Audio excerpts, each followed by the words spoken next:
I watched a movie the other day about two lesbian women who were born into a Orthodox Jewish community and who were found out by their community when they were growing up because they were exploring their sexuality with each other.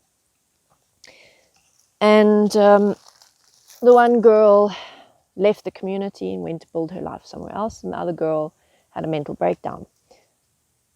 If you want to know more about the movie, I'll put the name in the description. For now, I want to focus on this aspect of this breakdown because while this is an extreme example, I think we all face aspects of this in our lives because it relates to the loss of self, the loss of what parts of ourselves we give up in order to fit in.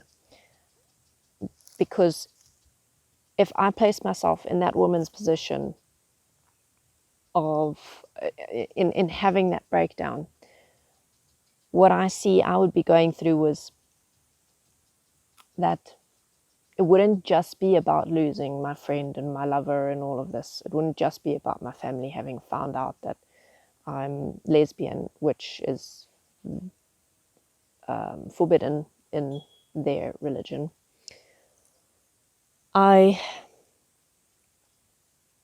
would be facing the realization that in order to stay in this community, which is everything that I have ever known, and the only family, the only people I've ever known, would be for me to essentially cut off a part of myself, that sexual preference. I would have to completely block that out in order to remain in my community. And that is like a form of loss of self. It's like losing a part of ourselves. While it's not a physical limb, it is part of who we are. And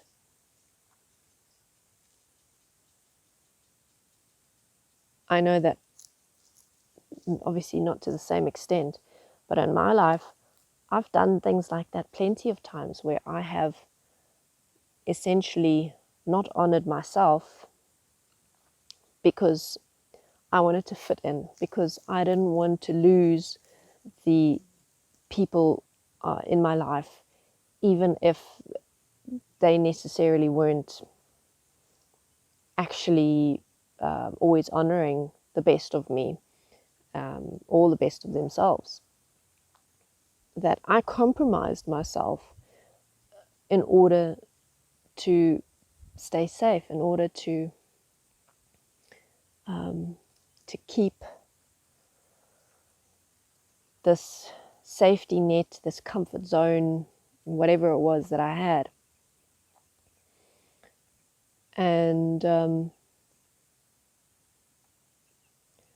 it speaks to our natural tendency to want to fit in, because yes, fitting in, especially if you look at it in a more evolutionary perspective, fitting in means staying alive.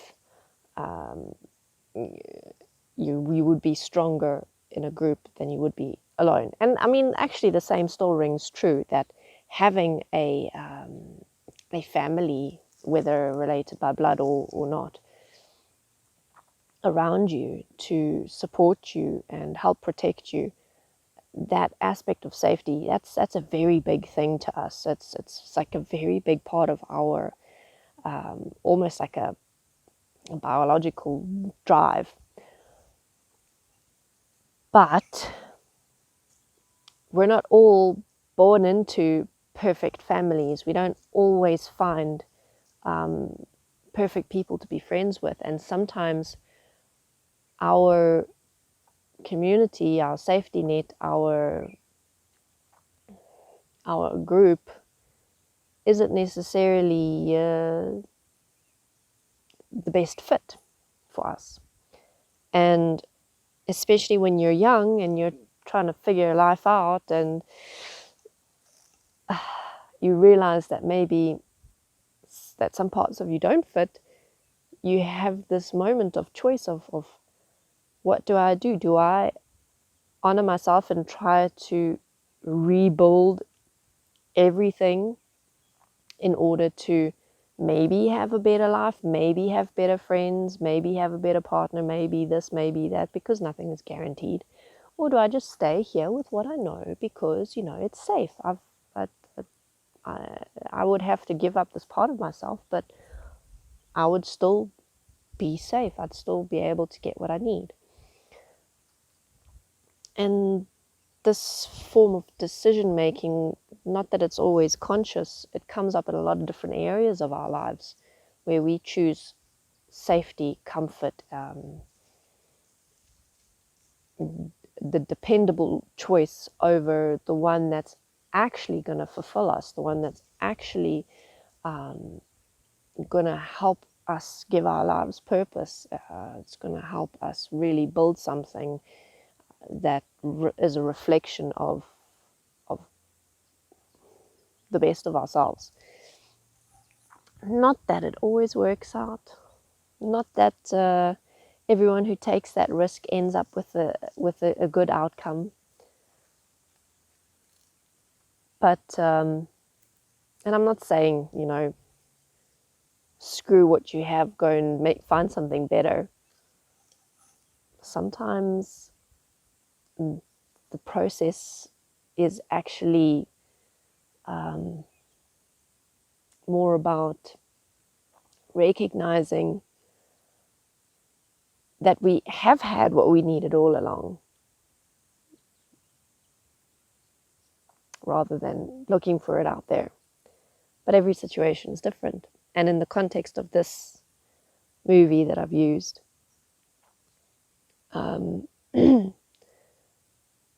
for that situation, for example, it wouldn't really be possible to work out that way, because yeah, it was a pretty extreme example. But anyway, at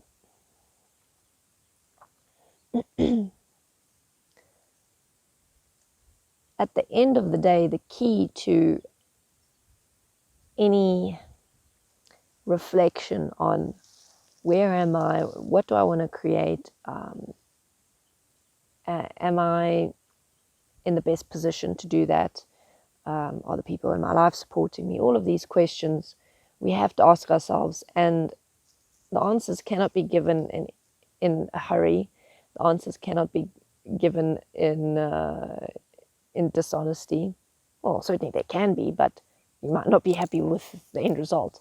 So the best thing is to take your time, really, really look at the points carefully, really, really check your self-honesty carefully, check it again and again and again and again, and check whether you actually can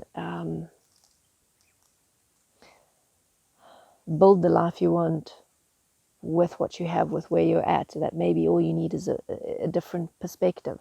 Maybe all you need is to consider things a little bit differently. Maybe you've been holding yourself back this entire time, and that is the case in most scenarios. We're the ones holding ourselves back. And we blame it on the people around us.